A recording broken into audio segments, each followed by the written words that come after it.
Boa noite, Márcia Augusto César e os que estão aqui conosco dessa noite de segunda-feira, dia 10 de março. Muito prazer tê-los aqui. De onde vocês estão falando? De onde você fala, Márcia? Você, Augusto? De onde vocês falam? Tem como colocar para mim aí? Falam de Goiânia, falam de São Paulo, de onde falam? Satisfação, Márcia. Obrigado pela resposta. Boa noite para você também. Espero que a sua segunda-feira tenha sido um início de semana tranquilo, onde você possa ter contribuído para a gestão das suas emoções. E aí, justamente um pouco sobre isso que nós vamos falar essa noite, Márcia. Osasco, olha só, já estive em Osasco.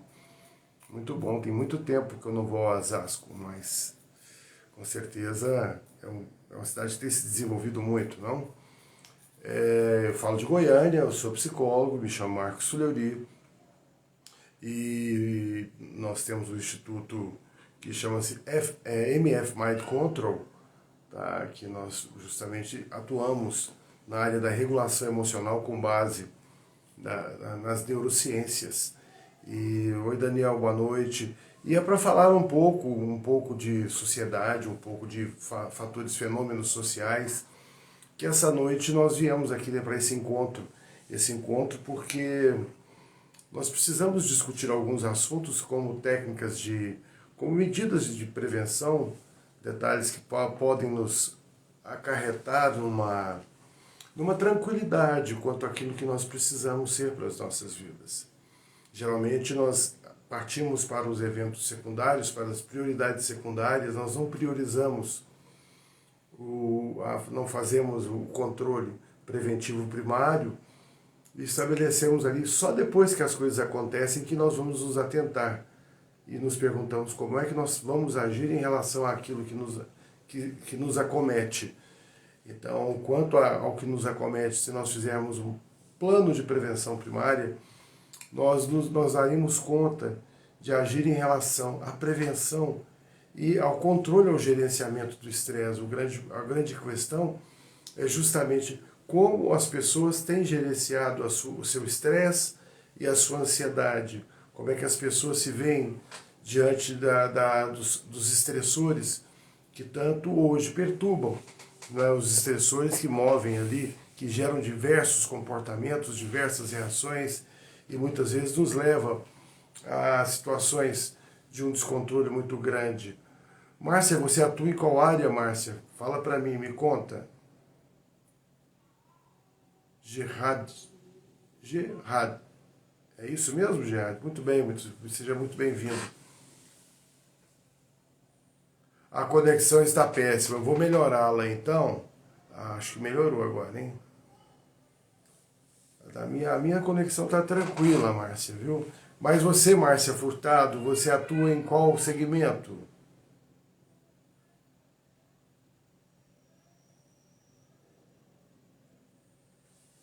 Vou tentar melhorar aqui um pouquinho.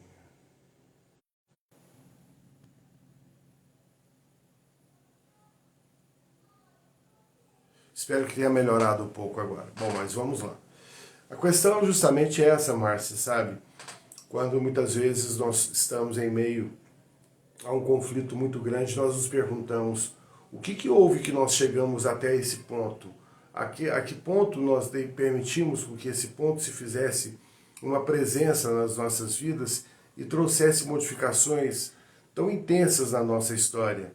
Nós temos que compreender que nós somos um produto, nós somos seres biopsicossociais, né?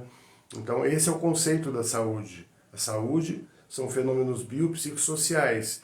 Então a questão social ela é muito importante em ser considerada também, porque se nós formos considerar as questões sociais como estressores para fatores emocionais, nós vamos ter aí uma correlação muito interessante dos loucos anos de 1920. 1920 foi um ano marcado pelo fim da Primeira Guerra Mundial, que a Primeira Guerra Mundial foi de 1914 até 1918, e em 1918, já com aquela tragédia, com as grandes perdas, milhares de vidas ali que sofreram pelas perdas dos seus parentes em virtude da Grande Guerra Mundial, veio a gripe espanhola.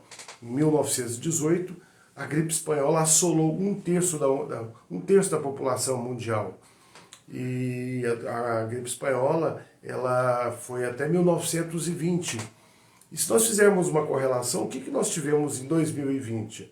Nós tivemos justamente uma pandemia, tal como a gripe espanhola foi uma pandemia extremamente destruidora de vínculos afetivos, de processos econômicos e tudo mais. Só que lá em 1920, o que aconteceu? Em 1920, depois da Primeira Guerra Mundial, e após o encerramento ali do processo da pandemia da gripe espanhola em 1920, a sociedade do mundo inteiro estava extremamente abalada economicamente. Porém, os Estados Unidos tomou a frente e ali houve uma grande prosperidade econômica, o desenvolvimento das indústrias, dos automóveis, o desenvolvimento olha só a correlação. A indústria dos automóveis teve um boom, a indústria, as tecnologias assumiram um controle muito importante na década de 1920. Quais eram as tecnologias? O desenvolvimento do rádio, o desenvolvimento da televisão, e trouxe ali novos padrões de cultura e novas formas como as pessoas poderiam interagir umas com as outras.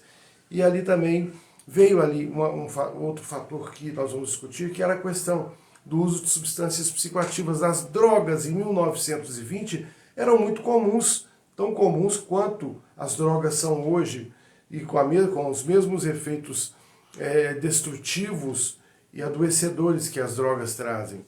Então nós tivemos ali justamente o desenvolvimento da tecnologia em 1920. Nós temos um desenvolvimento, um avanço da tecnologia muito grande após 2020. Surgiu aí o avanço da Starlink, surgiu aí o avanço das internets. As internets estão cada vez 5G, já estão preparando a internet 6G. O avanço de drones, o avanço dos drones, que tem uma correlação com os aviões que foram usados a partir da Primeira Guerra Mundial. Também os drones começaram a ser usados, e a sociedade começou a ver, diante desse desenvolvimento econômico lá em 1920, nós tivemos os loucos anos de 1920, onde a sociedade vivia ali as sombras das dores, do desespero, das perdas, do conflito emocional, e de repente se viu completamente solta, como a juventude, como a sociedade se vê agora. Então, os abusos em relação ao uso do álcool, mesmo que os Estados Unidos estivessem vivendo uma lei seca, o álcool era plenamente difundido, era extremamente usado em festas fechadas ali. Então, a juventude passou a ter novos padrões de comportamento, como também a sociedade tem tido novos padrões de comportamento a partir do final da Covid-19. Então nós assistimos muito uma correlação de fatores que trazem uma desregulação emocional, tanto lá em 1920, e há uma correlação com agora os tempos do 2020 que nós vivemos após uma pandemia. Nós já estamos em 2025, dia 18 de março, por sinal. Já estamos aí, sabe, a partir do dia 18 de março, diante há 5 anos, onde foram anunciados aqueles decretos de isolamento social, de afastamento e etc. e tal, os processos sanitários que foram anunciados e que trouxeram o isolamento da mesma forma, e que a sociedade viveu esse isolamento ali em 1920. Depois a sociedade, quando se viu fora do contexto da questão da pandemia, tanto na gripe espanhola quanto na Covid, as pessoas começaram a viver tudo aquilo que foram proibidas ou não foram permitidas em ser vividas, e passaram a ter comportamentos muito, muito similares. Houve a perda do quê? A perda da identidade. Então, quando você tem uma sociedade que se parece muito, onde os hábitos são muito comuns, e tudo é muito genérico, as pessoas fazem as mesmas coisas, se vestem da mesma maneira, utilizam do mesmo repertório verbal, utilizam-se das mesmas substâncias, consomem geralmente os mesmos conteúdos, sejam eles quais forem. Então, uma sociedade que faz com que as pessoas comecem a se validar em relação à identificação de padrões de comportamento como validação para o indivíduo, como para a subjetividade do indivíduo, traz uma perda muito grande, porque a partir do momento que você se valida no outro, você se descaracteriza. E a partir do momento que você se descaracteriza, você traz para si um sentimento de vazio muito grande, e esse sentimento de vazio muito grande, nós temos observado que eles têm sido preenchidos de forma com hedonismo muito grande. Então, uma sociedade hedonista que busca o prazer a todo custo, o prazer está acima da consciência, acima da reflexão, acima do foco, acima da meditação, acima até mesmo da questão da empatia. Fala-se muito em empatia, mas é muito interessante falar da empatia, falar em empatia, falar quanto ao próximo, mas não praticar de forma concisa a empatia. E principalmente reconhecer que a primeira empatia que acontece é quando você torna-se empático com os seus sentimentos, quando você volta-se para si mesmo e começa a se reconstruir, começa a se refazer, começa a estabelecer níveis de sustentação interna, onde a sua validação ela passe por aquilo, pelo seu posicionamento. Então as pessoas hoje perderam muito a questão do posicionamento, como lá na década de 20 também, as pessoas perderam o posicionamento, era o hedonismo. O mesmo posicionamento de 1920, a partir de 2020, tem sido a busca desenfreada pelo prazer. Nós vemos aí os bares lotados, o consumo de álcool cada dia eleva-se mais e, infelizmente, é ingerido por pessoas com idades cada vez inferiores ao limite que é definido como permissão. O uso de substâncias psicoativas, maconha, cocaína, e hoje nós temos determinadas substâncias que são, de uma certa maneira, colocada de uma forma disponível, como se viessem no formato de uma medicação. Eu estou falando do metilfenidato, da metanfetamina, sabe? Não é um processo de crítica, mas é um processo de análise, sabe? Em relação à Ritalina, ao Venvance, a Ritalina, o Venvance são metanfetaminas. Metanfetaminas que lá em 1920 também eram altamente difundidas. Então nós tínhamos lá em 1920, nos loucos anos de 1920, nós imaginamos, muitos de vocês são muito jovens e nós não podemos participar dos loucos anos de 1920, talvez estejamos vivendo os tristes anos da pandemia das sombras de 2020, mas nós tínhamos lá em 1920 os elevados consumos de heroína, de cocaína, de maconha, de anfetaminas, porque antes esses produtos lá, antes de 1920, eram produtos que eram vendidos pela Bayer. Tinha até um comercial, se é Bayer, é bom. Eu não digo isso, se é Bayer, duvide sempre. Então, nós tínhamos ali um completo contexto onde essas drogas de hoje eram vendidas e utilizadas como fármacos. Só que elas passaram a ser utilizadas com a finalidade do gatilho para a liberação do quê? Da dopamina, da elevação, da excitabilidade, da agitação psicomotora, da coragem, da motivação e tudo mais. Da mesma forma que hoje as pessoas buscam. As pessoas não buscam ali um baseado, não cheiram a carreira de cocaína, não usam uma metanfetamina, um êxtase, que é uma metanfetamina, certo? Para ficar legal. A pessoa busca por prazer, é um gatilho dentro de uma análise com base nas neurociências.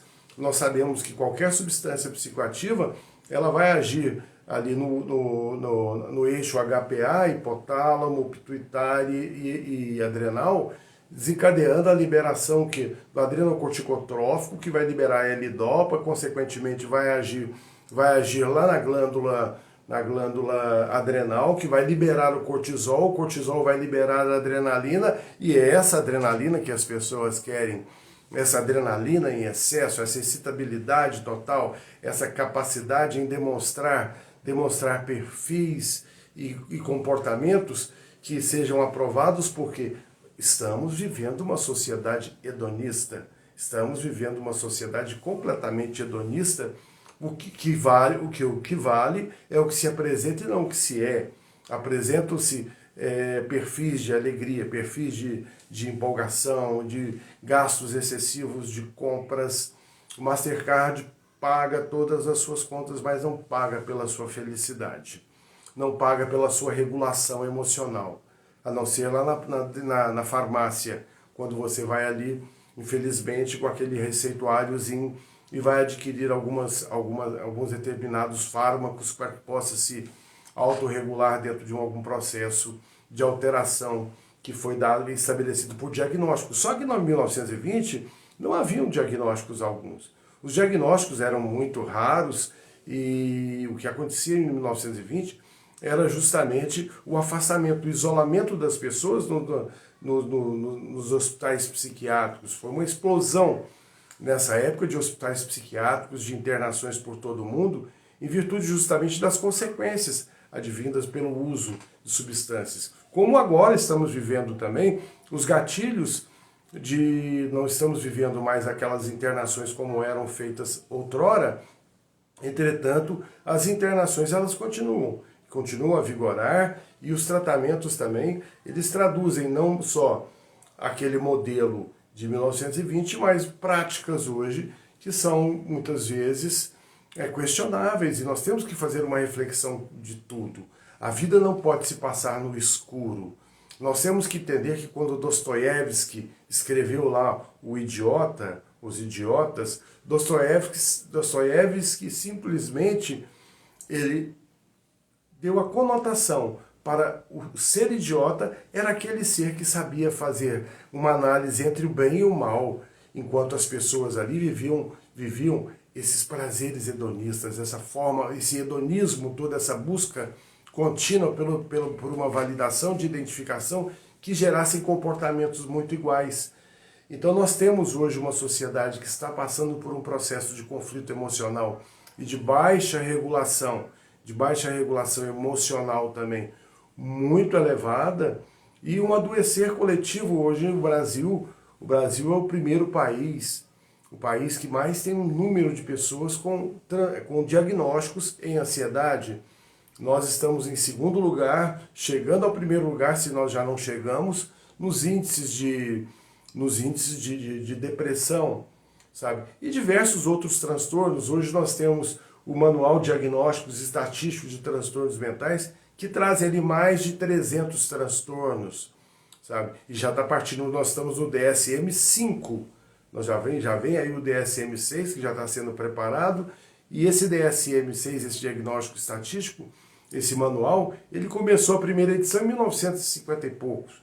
Tá? E nós já estamos agora em 2006, 2025, partindo para a sexta edição, e lá vem mais transtornos, já vem mais nomenclaturas, sabe? Estão dicotomizando o processo da saúde emocional, criando situações, observando comportamentos, gerando diagnósticos, e esses diagnósticos são motivados para quê? Qual é a finalidade, muitas vezes, do diagnóstico?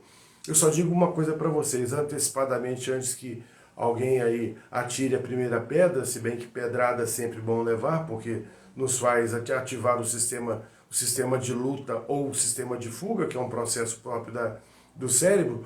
Mas nós temos que lembrar que você pode ter um diagnóstico, mas não tem sobre si uma sentença. Diagnóstico não é sentença. Diagnóstico pode ser um referencial quanto aos cuidados que você deve ter quanto a determinados sintomas. E aí nós partimos o quê? Partir para o cuidado, porque os sintomas, eles só ganham evidência a partir da dor que há no ser humano. Que tanta dor é essa que há no ser humano hoje, que nós temos aí mais de 300 e tantos transtornos que podem ser diagnosticados. Que dor é essa que a humanidade talvez tenha deixado de se autoposicionar e tem abandonado o autoconhecimento, e fala-se tanto hoje, uma das práticas mais hedonistas que eu conheço, é a questão que a busca desmedida pela prosperidade. A busca, falo em prosperidade, o meu carro é perfeito, a minha casa é perfeita, a minha conta bancária, o meu cartão Platinum, meu cartão Black, não sei o quê. São tantos cartões hoje em dia, não é? Então nós paramos e pensamos assim, puxa vida, o que é realmente a prosperidade para você? Kelly, Bernardo, Rodrigo, o que representa prosperidade para vocês? Vocês conseguem definir prosperidade para mim? Vocês podem me ajudar a definir essa questão da prosperidade? Arão, Parnes, muito prazer, Shalom, muito obrigado por estar aqui. Vocês conseguem definir isso? E olha que a prosperidade, ela deve ser definida, ela deve ser trabalhada, ela deve ser almejada, ela deve ser um projeto elaborado, ela deve ter em si um posicionamento para que você a alcance. Entretanto, se não há um posicionamento, as pessoas vão de qualquer forma vale, de qualquer forma as pessoas acabam atropelando as outras e caem no princípio, caem na perda do princípio da ética. Mas mesmo com a perda dos princípios da ética, há uma elevação do contexto da moral, onde o julgamento e o sacrifício ao outro, as práticas do outro, são muito comuns. Nós temos aí o crescimento da xenofobia, a elevação dos comportamentos xenofóbicos, como houve lá em 1920 também, quando ali a sociedade norte-americana, a sociedade italiana começou a estabelecer alguns níveis de prosperidade, houve um fortalecimento, tanto que surgiu o Ku Klux Klan, depois na Itália surgiu o fascismo, depois veio o nazismo, e hoje nós temos aí o crescimento de diversas frentes radicais, sabe, que estão querendo polarizar. Quanto mais polariza, mais divide-se. Quanto mais divide, mais afasta. E quanto mais afasta, mais manipulação em relação ao ser humano tem. E quanto mais manipulação o ser humano tem, menos autonomia o próprio ser humano tem em relação a si. Hoje a sua fala é contida, hoje os seus pensamentos são vigiados. Quando não são vigiados, como diz a galera, é uma lacração total, sabe? Não se pode mais discutir determinados assuntos não com a crítica, mas com a liberalidade, que a ciência precisa da liberalidade para que ela possa se desenvolver, mas a ciência acaba se engessando também em conceitos onde estabelece o quê? Apenas a cultura dos diagnósticos. Quanto mais diagnósticos, mais ricas ficam aquelas indústrias que promovem, que produzem determinadas medicações e que dizem que vão trazer um mundo perfeito, uma paz interior, uma alegria contínua, e vão regular, certo? A forma como você vai agir, como controle da sua impulsividade.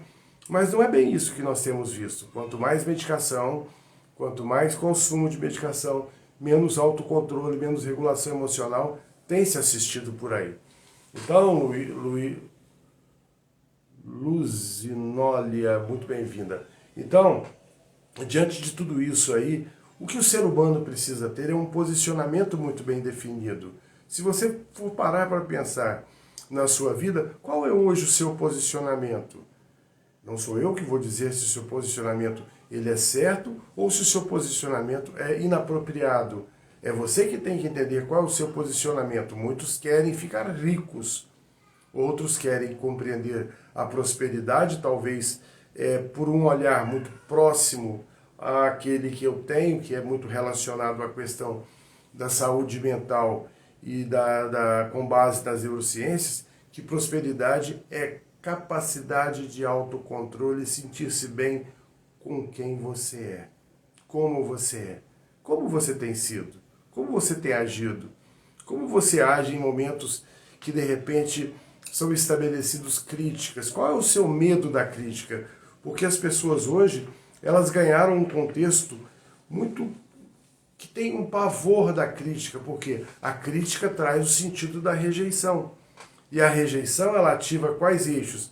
Eixos justamente relacionados à liberação de determinados neurotransmissores que vão agir para a liberação do cortisol e, obviamente, para a liberação de dopamina, de adrenalina. Para que isso? Porque nós temos um sistema que chama-se sistema de luta e fuga. Ou nós lutamos com estratégias bem definidas, bem constituídas, bem elaboradas, ou nós fugimos como estratégia. Você tem lutado com estratégias para garantir a gestão da sua saúde emocional, ou tem fugido como estratégia para esconder-se de si mesmo e muitas vezes despersonalizar-se, assumindo justamente os mesmos padrões de comportamento impostos hoje como modelos aceitáveis e que são vendáveis dentro de um processo do belo, a cultura, a beleza. Quantas cirurgias plásticas são feitas por dia, quantos botox são feitos por... Tudo bem, tudo isso pode trazer um grande benefício, mas até que ponto são benefícios realmente que o indivíduo olha para si e enxerga-se de uma forma diferente? Daí vem os transtornos dismórficos. Os transtornos dismórficos vêm justamente da maneira como eu me vejo e não me enxergo, não me sinto daquela forma como eu me enxergo no espelho. Mas o verdadeiro espelho, ele está dentro de nós. A forma como nós nos enxergamos e nos reposicionamos para a nossa história. A partir do momento que você perde o medo da crítica, você assume um controle das suas emoções, você passa a gerenciar o seu estresse, como o Dr. Augusto Cury diz, você torna-se o autor da sua história. Quando Augusto Cury fala autor da sua história, o que o Augusto Cury quer dizer? Não só no campo da filosofia, da metapsicologia. O autor da sua história é aquele que assume a sua capacidade em lidar com as suas emoções, transformando tantos os fatos negativos quanto os positivos em aspectos propositais para que possa crescer. E diante dos momentos difíceis, o que tem acontecido na sua vida? Quais têm sido os momentos da sua luta ou da sua fuga que o faz sentir-se diminuído ou faz sentir-se exausto, fadigado, cansado, cheio de sentimentos de culpa, cheio de medos? Os medos advêm justamente desse sentimento da crítica. A crítica traz o medo e o medo surge por quê? O medo da rejeição. As pessoas querem ser aceitas. Precisa ter uma aceitação social. Então, para ter uma aceitação social, as pessoas que colocam máscaras e passam a deformar a imagem que elas verdadeiramente são. Então, as pessoas elas podem retirar essas máscaras, elas podem passar a estabelecer uma análise interna, um autocontrole, um autogerenciamento das suas emoções. E tudo isso passa pela questão do autoconhecimento. A questão do autoconhecimento requer que você saiba como é que o seu cérebro funciona. As pessoas querem ir para a terapia, chegam nas terapias, muito bem, parabéns, importantíssimo, fico muito feliz, mas será que ali eles colocam para você, explicam como é o funcionamento do seu cérebro, o que acontece diante de eventos estressores, como é que o seu cérebro vai estabelecer ali determinadas relações para a liberação de determinados hormônios que vão liberar determinados neurotransmissores, que vão liberar mais hormônios e modificar seu comportamento e vão estabelecer uma relação com liberação da dopamina. Meu Deus, coitada da dopamina. A dopamina é tão importante para a regulação da pressão, regulação da temperatura corpórea, regulação, sabe, da motivação saudável, e hoje transformaram a dopamina num vilão. Hoje vende-se a ideia da imagem de uma dopamina vilã. Uma dopamina que eles falam, a dopamina barata. Existe a dopamina barata? Sim, ela existe, porque a partir do momento que nós temos um estímulo estressor ativo e contínuo em nós, e nós não fazemos esse gerenciamento, nós estamos liberando dopamina, liberando cortisol, liberando adrenalina, e o nosso corpo vai ali entrando num processo somatoforme, transtornos psicossomáticos. Sabe aquelas dores de cabeça que você tem e não compreende? Sabe aquelas dores na articulação temporomandibular, a famosa DTM, disfunção temporomandibular? As gastrites, as gastroenterites, a questão hoje da obesidade, a questão do controle do diabetes, tudo passa por aí também, porque a liberação excessiva de todas essas substâncias do seu organismo vai fazê-lo trabalhar exaustivamente, reduzindo o quê? Principalmente um dos fatores que nos leva hoje ao grande consumo de medicamentos, que é o quê? O impacto que tudo isso tem em relação ao nosso sistema imunológico. Só para vocês terem uma ideia, outro dia eu estava assistindo uma entrevista de um empresário, ele é dono de uma indústria farmacêutica, não vou falar o nome porque seria muito antiético, mas lá ele se apresentou. Ele falando que somente a indústria farmacêutica dele vende por segundo, 20 caixinhas desses remédios que prometem soluções mágicas para a vida. 20 caixinhas. Ou seja, em 1 minuto são vendidas 120 caixinhas. Agora você faz o cálculo aí, sabe? Quantas caixas são vendidas por dia? Nós estamos vivendo uma geração que usa elementos químicos, a toxicidade da química, porque foge da reelaboração e do encontro de si mesmo. É muito mais cômodo. Me dá uma caixinha aí. Começa a tomar, 15 dias depois faz o efeito, tira algum... Ele não tira os sintomas, mas minimiza os sintomas.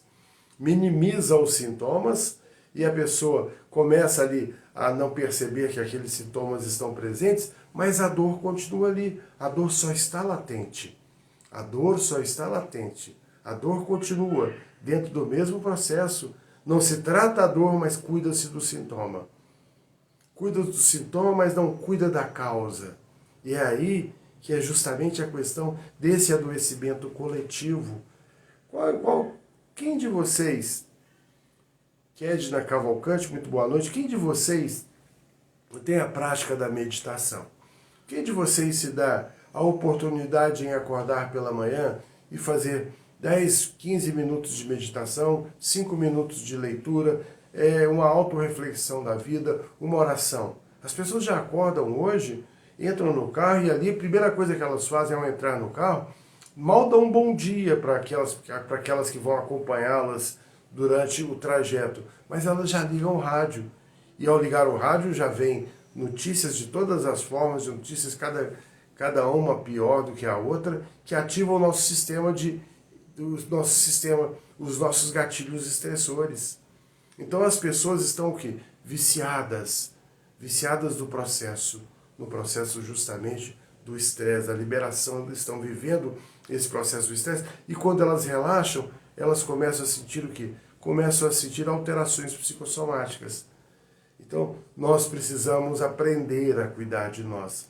A mesma geração de 1920, que adoeceu tanto com a sua euforia e com o hedonismo, é essa mesma geração, são os mesmos comportamentos de 2020 para cá. Então, 1920, com o final da Primeira Guerra Mundial e o final da gripe espanhola, a sociedade foi a loucura. Podia-se fazer tudo, podia-se viver tudo, e consumo de álcool, drogas, e a indústria crescendo, muito dinheiro na praça. 2020 para cá também, certo? Só que nós temos um processo econômico inverso, tá? Um processo econômico inverso. Mas as restrições, elas têm aí estabelecido parâmetros que precisam ser pensados. Então nós imaginamos, só que em 2025, em 1925, começaram a ter sinais de um enfraquecimento da economia norte-americana, tanto é que em 1929 houve ali uma quebra da Bolsa de Valores e veio ali a Grande Depressão. Então a economia norte-americana entrou num processo de desaceleração a partir de 1925, como a economia mundial está entrando agora em 2025, 2024, 2025.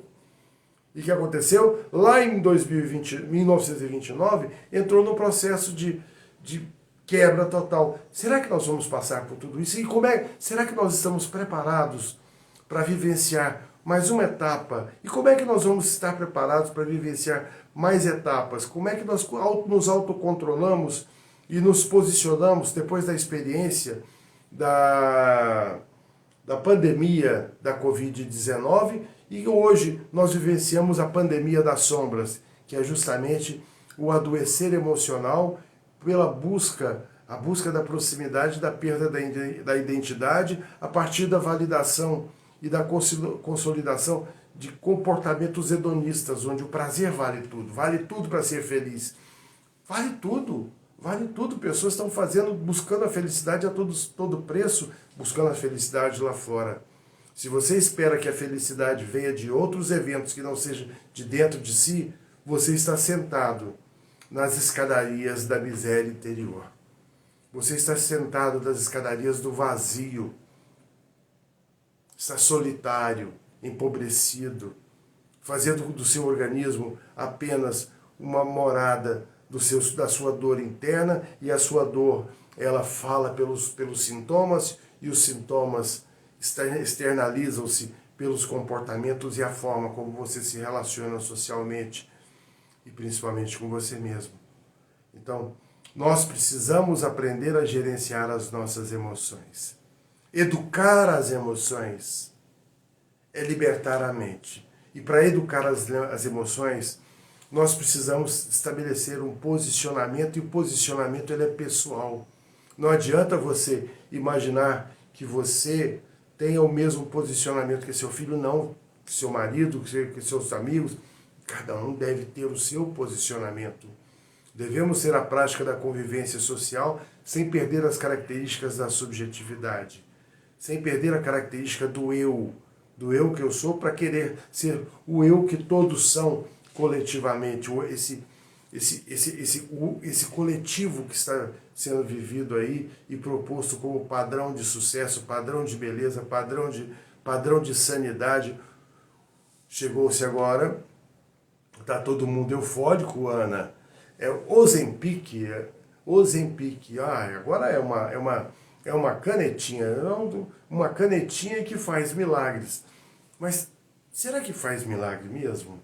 Sabe, faz-se por um determinado tempo.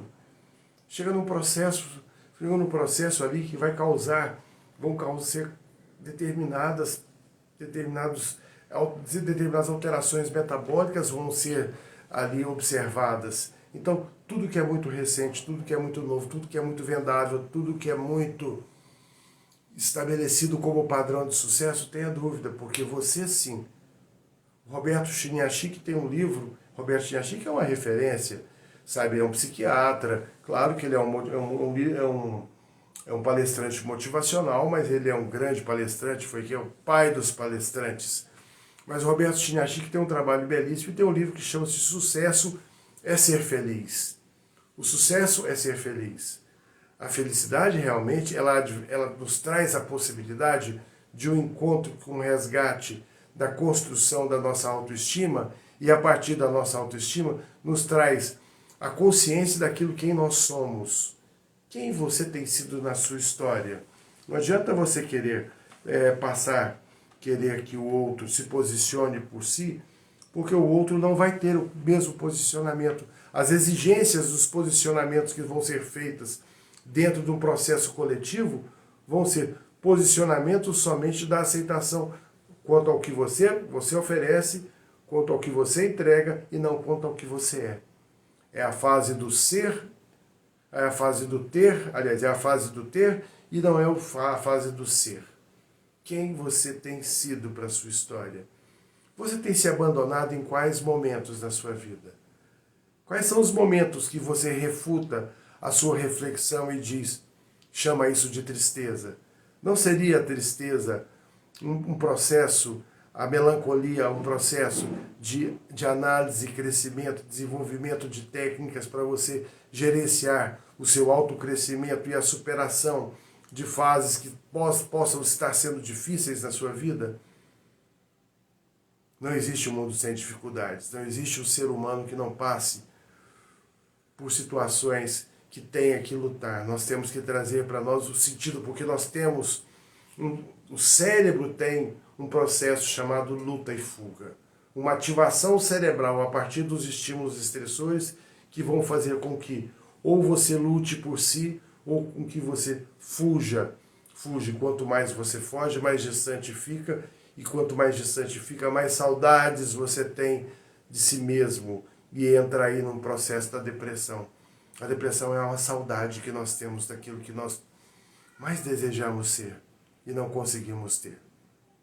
Então nós entramos num processo de um conflito, mas também sabemos que existe um processo de autorregulação emocional. E esse paralelo que nós fizemos de uma forma rápida, Ana Maria, Aniele Carvalho, Wélina, Caetano, Sirlene Teodora, e tem tantas pessoas aqui, muito obrigado pela oportunidade de estar falando com vocês.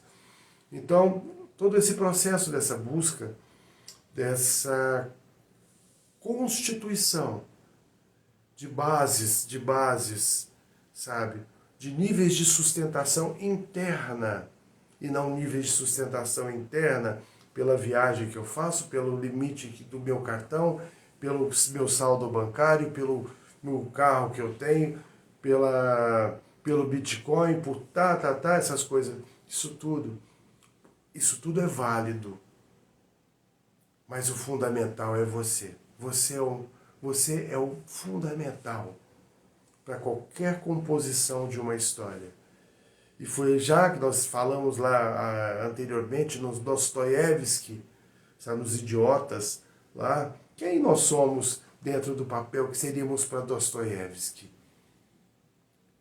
Nós teríamos a capacidade que o idiota descrito pelo Dostoiévski teve em avaliar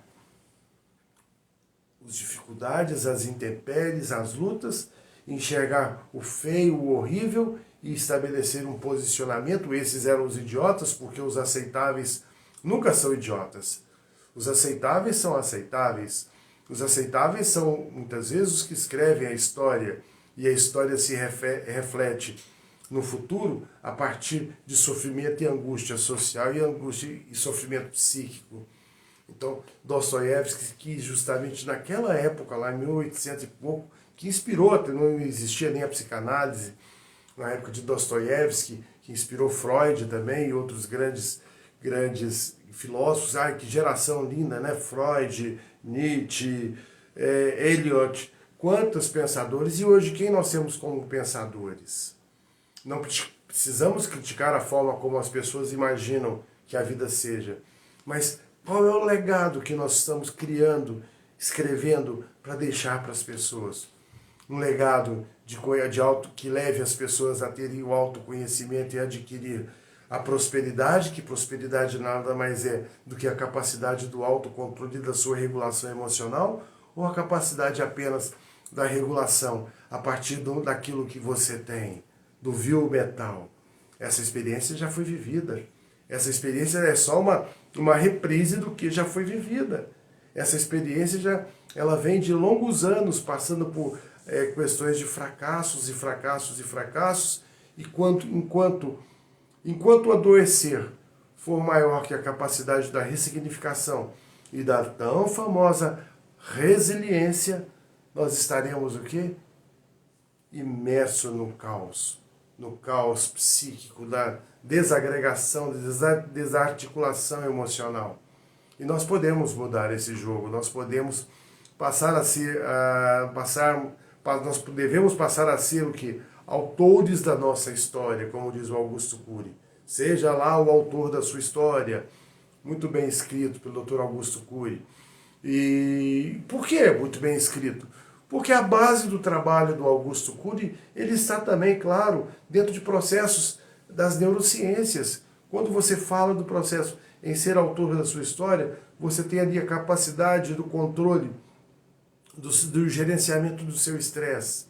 Você sabe, a partir da respiração, estabelecer a modulação para a liberação de determinados neurotransmissores. Você consegue, a partir da respiração, Kênia, liberar uma quantidade de neurotransmissores para promover para o seu corpo o funcionamento diante daquilo que você precisa estabelecer a conquista daquilo que é mais importante para si, que é a sua autorregulação emocional? E é justamente o processo da respiração. Esse processo da respiração, da capacidade em... Olivia, boa noite, que bom tê-la aqui. Essa capacidade do controle, da gestão das emoções, passa também por essas técnicas. O Mindfulness, estabelecer o foco. O que é o Mindfulness? É a atenção plena. A atenção plena não é você ficar ali na posição de lótus entoando mantras. Mas a atenção plena é a capacidade de você estabelecer o foco. E os focos hoje estão o quê? As pessoas perdem o foco rapidamente. As pessoas têm déficit de memória. As pessoas têm uma dificuldade do autocontrole das suas impulsividades. As pessoas desregulam-se e ali falam e perdem-se nas suas atitudes, para que depois o que elas entram no processo de sentimento de culpa e dor muito intensa.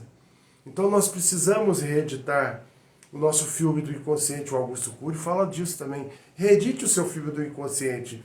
O que é reeditar o filme do inconsciente? É você educar as suas emoções e libertar a sua mente. É você compreender. Eu faço até o desenho do cérebro aqui, ó. É você compreender como é que todas as áreas do seu cérebro se interligam e como é que o seu cérebro se interliga com o seu sistema endócrino para você promover para si saúde. Saúde, ela é integrativa. Saúde é um todo. Nós não podemos dicotomizar a saúde colocando por pedacinhos dentro das caixinhas. A saúde vem de um todo, muitas vezes um processo. Quando alguns pais muitas vezes chegam com adolescentes e falam: olha, meu filho está apresentando determinados... O que eu faço? A primeira coisa que eu peço: olha, por favor, eu vou te encaminhar para um endocrinologista e eu queria que você pedisse a ele tais avaliações. E ele me traz aqui, você faz uma leitura, muitas vezes, a baixa absorção de um determinado nutriente. A sua célula, essa célulazinha bonitinha, que chama-se neurônio, ela tem nutrientes, ela precisa de nutrientes, ela precisa de energia. Energia é criada por quê? Ela gera adenosina trifosfato, que isso vai gerar conexões. Conexões geram o quê? Intercomunicações que promovem o autocontrole e a autorregulação. É tudo isso que nós não temos tido hoje em dia. E aí nós entramos no processo de quê?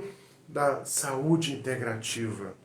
Da saúde integrativa, Dr. Baracate, o Dr. Marcelo, sabe?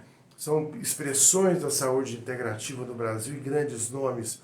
E nós devemos passar justamente a compreender, primeiro, como eu me autorregulo, como eu controlo, faço a gestão das minhas emoções, como eu faço a gestão do meu estresse, como eu faço a gestão, certo, da análise quanto aos fatores estressores, o que vem de fora e quais são os filtros que eu crio para manter-me numa homeostase, num equilíbrio.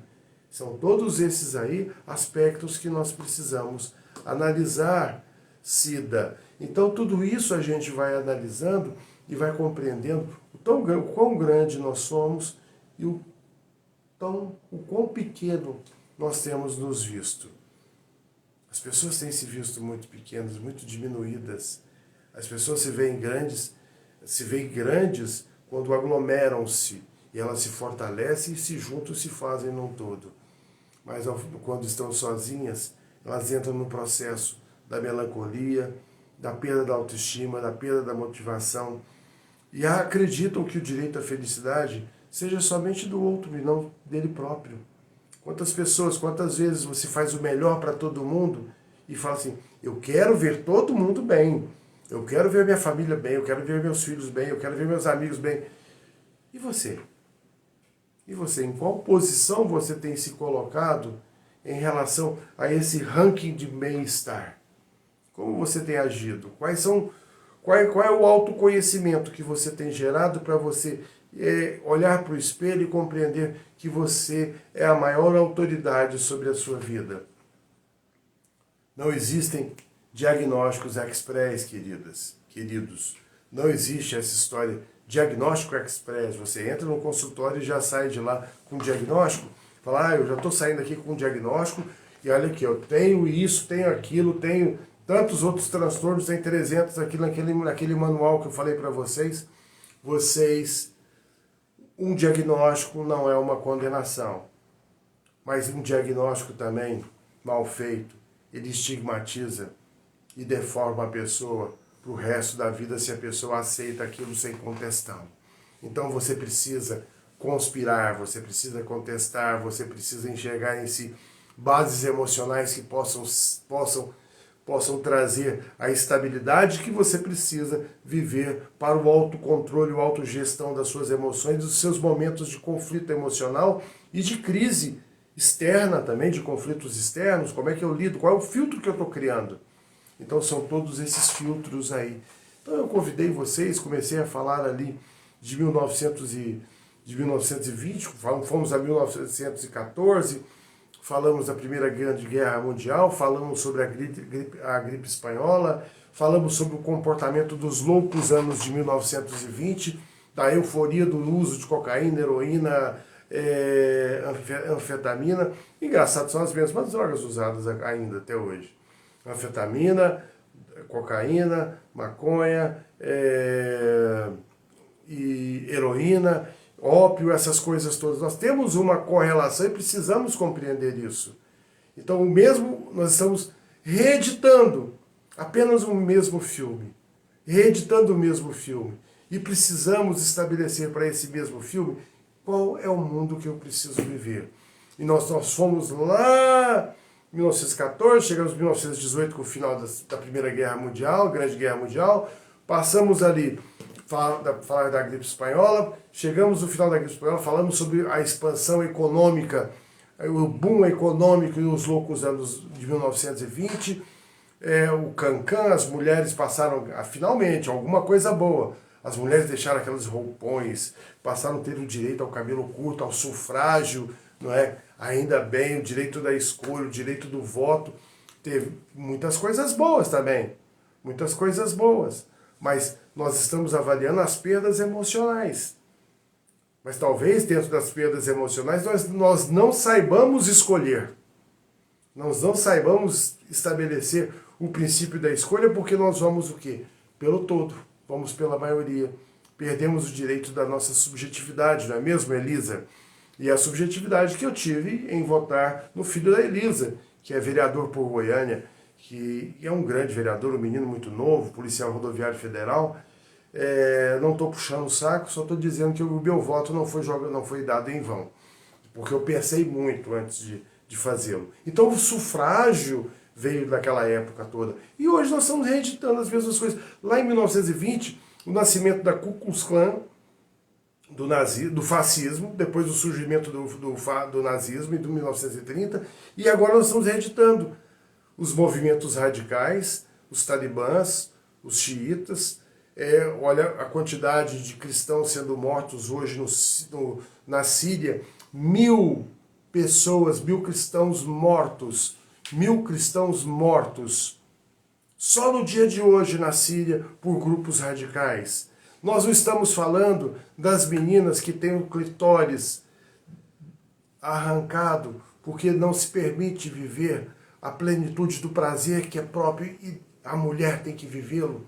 Nós não estamos, isso não tem sido colocado. Nós estamos jogando por debaixo dos panos uma cultura que precisa ser transformada no todo. No todo. Obrigado, Elisa, você também é ótima, viu?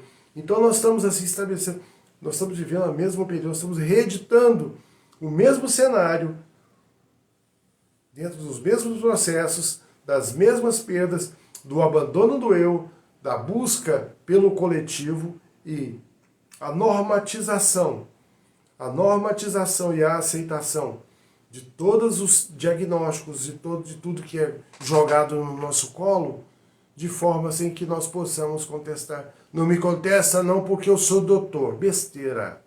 Besteira. Você é dono do seu corpo. O seu corpo é seu. O seu sintoma, ele advém de uma dor. A dor é sua. O sintoma é o reflexo da dor. Nós não temos que tratar só os sintomas, nós temos que tratar a causa. nós temos que chegar à causa. Qual é a causa? Qual é a criança que mora dentro da sua vida, que muitas vezes fala assim, você pode me tirar aqui de dentro, que há muito tempo que eu estou presa? Se você não me tirar, eu vou esculhambar com a tua vida. E aí você não consegue estabelecer uma convivência afetiva sólida, você projeta para os seus filhos a mãe que você teve, a avó que a sua mãe teve, você se torna uma reedição também de histórias passadas. Seja você a edição atual da sua vida. Seja você a edição atual da sua vida. Estabeleça o autocontrole e não tenha medo do processo da rejeição. É muito bom saber que as pessoas possam nos rejeitar. Por quê? Porque a partir da rejeição, nós muitas vezes nos encontramos no processo justamente correto. Eu não quero ser aceito socialmente nem aplaudido. Eu quero justamente, simplesmente viver a minha vida como lá nos Idiotas de Dostoiévski, lá o seu personagem principal viveu a sua história. Só não quero chegar no final do meu livro, no final do episódio da minha vida, dos capítulos da minha vida, com uma desagregação psíquica por não saber entender, porque eu faço a diferença para a minha história.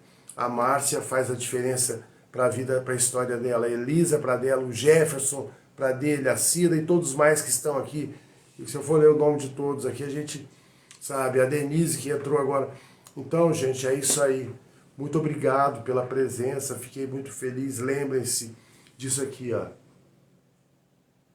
Sabe o que é isso? É o que está aqui dentro. Sabe o que está aqui dentro? É que interliga-se com a sua mente, cérebro, mente. Cérebro e mente. O cérebro interliga-se com a sua mente e a mente gera processos emocionais. E você pode controlar a sua mente. Você pode controlar os seus processos mentais.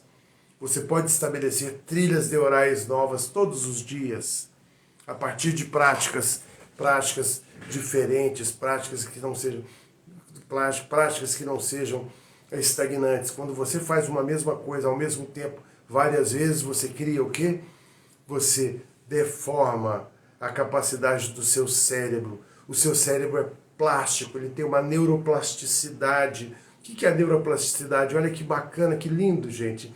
É a capacidade que seu cérebro faz para que seus neurônios estabeleçam ali conexões novas. Conexões novas.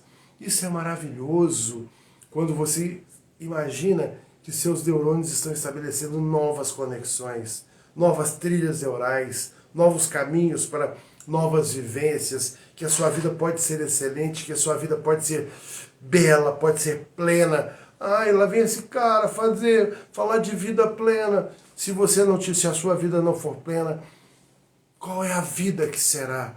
É a sua que tem que ser plena, é a sua que tem que ser repleta de motivação. Não interessa o que você vive. Olha, aprenda a ser grato aonde você quer que esteja. Aprenda a ser grato em todos os momentos da sua vida. Ah, mas e se eu perder tal situação? Você não perdeu a vida. Você não perdeu a vida. Enquanto houver vida, há transformação. Enquanto houver transformação, há renovação de propósitos. Enquanto houver renovação de propósitos, há reedição do seu posicionamento, há reedição do seu autoconhecimento, há reedição da sua autonomia, a sua capacidade ao direito da felicidade, a sua elevação da sua autoestima, ao controle dos seus sentimentos. Você já não mais se sentirá fadigada, você terá uma autoimagem positiva quanto àquilo que está aqui dentro e não que aquilo que é projetado nos espelhos da Zara. Esquece os espelhos da Zara, esquece a aprovação social, pense-se em aprovar-se emocionalmente. Pense em dar para si a melhor nota todos os dias. Eu vou fazer o melhor para a minha história. Se você pensa isso, pensamento positivo, toxicidade positiva. Não é toxicidade positiva. Se nós formos levar para o aspecto da toxicidade positiva, se eu disser que a toxicidade ela está justamente na aceitação, em fazer tudo que o outro faz para ser aprovado socialmente. Isso é ser tóxico socialmente. Mas seja um elemento transformador da sua história.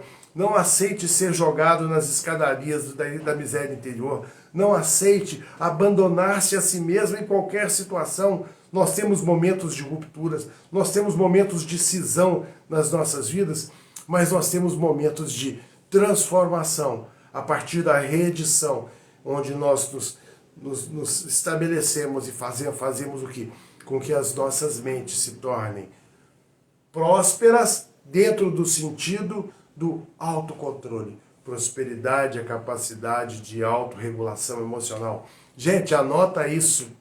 Prosperidade é capacidade de autorregulação emocional. Ah, mas o cara ali falou da prosperidade. Olha, aquele cara que fala da prosperidade, que eu gosto muito dele, por sinal, aqui de Goiás também, ele tá na casa ao lado, é no vizinho ao lado aqui, ó, sabe?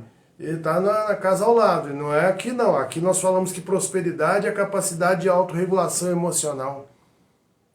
E isso é fantástico, quando você se autorregula, quando você se torna o autor da sua história, quando você consegue definir, não interessa qual a idade seja, que você se redefine, se reposiciona. Enquanto houver vida, há a possibilidade de uma reconstrução emocional.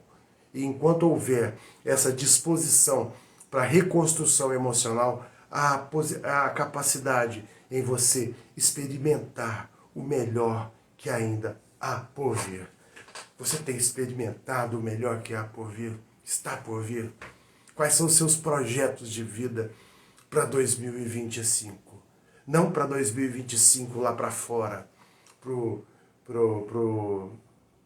para as exigências, mas para si. Você estabeleceu a sua lista? Nós estamos em março. Olha, gente, nós já estamos em março. Feliz ano velho, adeus ano, aquela coisa toda, aquela musiquinha do final de ano. Será que os seus projetos estão acontecendo? Ou você vai continuar apenas entoando a mesma melodia que o coletivo entoa, abandonando-se a si mesmo nos lugares mais impróprios, nos desertos, onde os covis das hienas e dos devoradores, dos predadores sociais. É hora em você reeditar a sua vida, tá ok? Então, assim, para você, Sandra, que entrou agora, a agência LKS, filha da Val Divina, muito prazer. Então, para vocês que estão aqui, eu me chamo Marcos Fleury, tá? Eu resido em Goiânia. Nós temos o Instituto MF Mind Control, tá? Que vem de anos de pesquisa, de muitos tempos. Eu entrei nessa onda da saúde mental, do autocontrole e das experiências emocionais. Com 14 anos eu fiz o primeiro curso que chamava-se Mind Silva Control, não sei se vocês conheceram. Era o Silva era um mexicano que morava em Laredo, no Texas, e ele montou técnicas de autocontrole mental, de frequência alfa, de respiração, de meditação, e foi uma experiência muito bacana. De lá eu passei por diversas experiências também na minha vida, de experiências muito boas e de experiências também que me trouxeram, mesmo com as dores, me trouxeram grande maturidade. Então é isso que vale, sabe? Então nós tivemos assim a proximidade em conhecer o Bhagwan Giri Rajneesh, que depois que morreu virou Osho, sabe? Tivemos ali Sadhguru e outros nomes aí, e mais tarde eu tive a oportunidade de me reaproximar novamente desses movimentos aí de transformação de saúde mental, e fui terapeutizado pelo Dr. Augusto Jorge Cury em 1900 e lá vai bolinha, hein? 1980 e pouco. Augusto Cury não era famoso, era só o Dr. Cury, tá? E depois fiz neurociências, fiz biologia, fiz psicologia. Então, nós temos aí, não é o que eu faço, não são os títulos. Títulos, gente, é besteira. É um pedacinho de papel que um dia vai desaparecer da parede da sua história. A história que você escreve não é a história com papéis, mas é a história dos papéis que você se descreve nela. Então, quais são os papéis que você hoje descreve-se para si? papel da aceitação do coletivo ou o papel da aceitação daquilo que você é. Independente, você pode estar passando pelo maior problema. Você pode estar passando pelo maior problema. Mas entenda, enquanto houver vida, há um caminho belíssimo para ser reconstruído. E quem tem uma história de reconstrução pode falar isso. Eu posso falar isso para vocês. Eu posso falar isso para vocês. Que em todos os momentos da minha história, seja ali no apogeu ou no meu declínio, eu sempre fui grato por aquilo que eu vivo, porque tudo que eu vivo traz em mim. Eu me escrevo, eu me reedito com as minhas experiências. Então eu quero convidá-los a conhecer mais a nossa proposta do MF Mind Control. Nós trabalhamos com técnicas de respiração, mindfulness, conhecimento da vida a partir das neurociências. Você tem que conhecer seu cérebro. A partir do momento que você conhece seu cérebro, você estabelece o autocontrole, o autogerenciamento das suas emoções. Você sabe como todas as áreas ali se interligam e como todas essas áreas ali, sabe, fazem uma conexão com o seu sistema hormonal. E você estabelece a partir desse autocontrole um equilíbrio e saúde. Gera saúde, Carla. Gera saúde, Neto. Vilma. Gera saúde, Maria. Gera saúde. Saúde é isso. Saúde é você saber que tem um problema e mesmo diante desse problema você tem condições em ressignificar-se. Aprenda a ressignificar-se. Aprenda a ressignificar-se. Então esse é o convite do MF Mind Control, tá? Que não é Marcos Fleury controle mental, mas é Mindfulness Mind Control, tá? É capacidade da atenção no aqui e agora, atenção plena a partir do gerenciamento do seu controle mental. Como você entra ali nos processos respiratórios e altera as suas frequências cerebrais, as 5 frequências cerebrais, e entra no processo de alfa, sabe? Entra em alfa e estabelece ali a liberação de determinados hormônios que vão favorecer a possibilidade até mesmo, sabe, de uma ressignificação não só dentro do processo emocional, mas do processo físico também. Quantas experiências válidas nós temos tido e de determinados transtornos somatoformes, que a gente chama de psicossomática, a dores físicas oriundas de processos emocionais. Então, tem sido muito válido. Olha, é muito válido viver. É muito válido viver. Um dia nós vamos ter a oportunidade, se assim vocês também se permitirem, nós vamos nos encontrar para falar sobre vida. E para falar sobre vida, eu quero deixar aqui para vocês o meu telefone, 99371. Eu vou digitá-lo aqui. Quem quiser anotar, fica à vontade. 99371 5961. Tá? Prefixo 62. Esse é o WhatsApp. Estou à disposição para a gente conversar, tirar dúvidas. E no último sábado deste mês de março, dia 22, nós vamos ter um encontro que está programado, tá? Que esse encontro chama-se Educar as Emoções é Libertar a Mente. E esse encontro é um encontro presencial, pessoal. É um encontro presencial que começa às 8h15 da manhã e vai até às 17 horas. Um dia inteiro de treinamento emocional, de técnicas de autocontrole, de treinamento comportamental, de treinamento com base na psicanálise e nas neurociências, de uma reedição da sua vida e de uma aceitação que você é o melhor para a sua história. Oi, Carla, Goiânia, Carla. Você é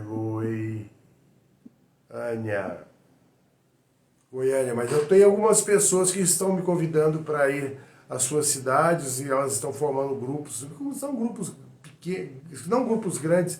Eu não trabalho com mais, numa imersão, eu não trabalho com mais de 25 pessoas. É o máximo porque eu quero priorizar e ao final cada uma dessas 25 pessoas recebe um protocolo individualizado dentro do processo da saúde integrativa, tá? Que vai falar ali, que vai tratar, boa noite Marcinho, que vai falar ali da sua saúde emocional, da sua saúde física. Nós vamos fazer sugestões muito legais. Carla, seja bem-vinda, tá? Entra lá no meu WhatsApp, eu vou colocá-la, nós vamos entrar em contato para você colocá-la você nesse grupo. Você é muito bem-vindo. E vocês também, todos aí. Estabeleça uma conexão comigo e eu quero estar conectado com vocês. Hoje está sendo um dia muito bacana, um dia lindo, porque todos os dias para mim são bons. Tive problemas hoje? Graças a Deus. Roberto Chiniachik também tem um livro que ele fala problemas, oba, sabe? É a capacidade que eu tenho em me ressignificar. Quando eu me ressignifico, eu entendo, eu estou vivo, eu posso reeditar minha história, eu posso me fazer melhor. Eu não preciso desistir da minha história para satisfazer quem quer que seja. Muito menos as minhas emoções, que são geradas por crenças emocionais limitantes que estavam lá na minha infância. A criança que estava aqui, hoje ela está aqui. Ela corre pelos meus jardins da existência e ela tem acesso livre aos recônditos do meu inconsciente. E ela vai, brinca, se diverte e volta com a alegria e a disposição que uma criança deve ter. E isso nos traz a renovação e a esperança a partir da crença, da potencialidade que nós temos, que cada um tem em si. Gente, tá ficando tarde, né? Amanhã nós vamos aí nos encontrar novamente. Vou passar rapidamente aqui por volta das amanhã 9h30, só para nós batermos um papo, fazermos uma coletânea, um bate-papo aí do que foi conversado hoje. Peço para vocês ali, olha, vai lá no meu Instagram ali, que é uma forma de nós nos conectarmos, e me segue no Instagram. Cada um que me seguir, eu vou segui-lo também, tá? Então vocês que entraram hoje, passaram a me seguir, Carla, vão também ser por mim seguidos, acompanhados, e eu estou sempre pronto, tá? Pronto para ouvi-los, pronto também para que possa aprender com vocês, porque vocês têm muito a ensinar. Cada um de vocês tem uma história, e a história de vocês é única, e a história de vocês é bela, eu sei disso. Muito obrigado a todos vocês, uma noite excelente, que o Deus que habita na sua fé ocupe o seu coração e a sua mente. Ilka, gratidão, viu Ilka? Gratidão por tudo, muito bem-vinda. Vamos nos seguir uns aos outros aí. Um abraço, muito obrigado, até amanhã.